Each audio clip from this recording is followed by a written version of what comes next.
বিসমিল্লাহির রহমানির রহিম।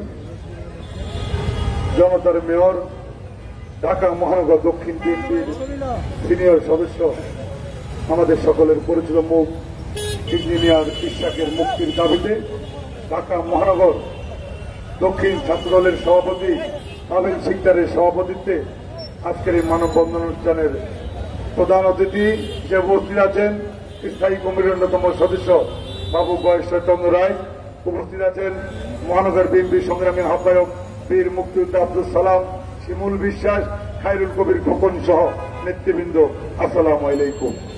আজকে আমাদের বক্তব্য স্পষ্ট, এই খুনি ফ্যাসিস্টরা সারা বাংলাদেশকে আজকে লুটপাটের রাজত্বে কায়েম করেছে। ইঞ্জিনিয়ার ইশাক, সুলতান সালাউদ্দিন টুকু, জহিরুদ্দিন তুহিন এখনো শত শত নেতা কর্মীকে কারাগারে আটকে রাখা হয়েছে।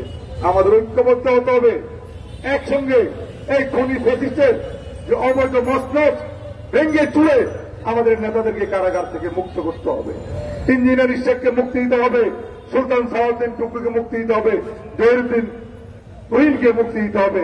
সারা বাংলাদেশের গণতন্ত্র ভোটাধিকারকে আজকে মানুষের মাঝে ফিরে দিতে হবে।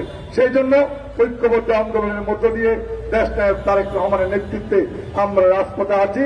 রাজপথ থেকে এই অবৈধ সরকারের উৎখাত করব, সেটা হবে আজকে আমাদের প্রত্যয়। সেই প্রত্যয় ব্যক্ত করে আজকের মতো বিদায় নিচ্ছি। খোদা হাফেজ। বাংলাদেশ জিন্দাবাদ। শহীদ অমর দেশ নেতা বেগম খালেদা জিয়া জিন্দাবাদ। আমাদের সকলের প্রিয় নেতা দেশ নায়ক তারেক রহমান জিন্দাবাদ, জিন্দাবাদ।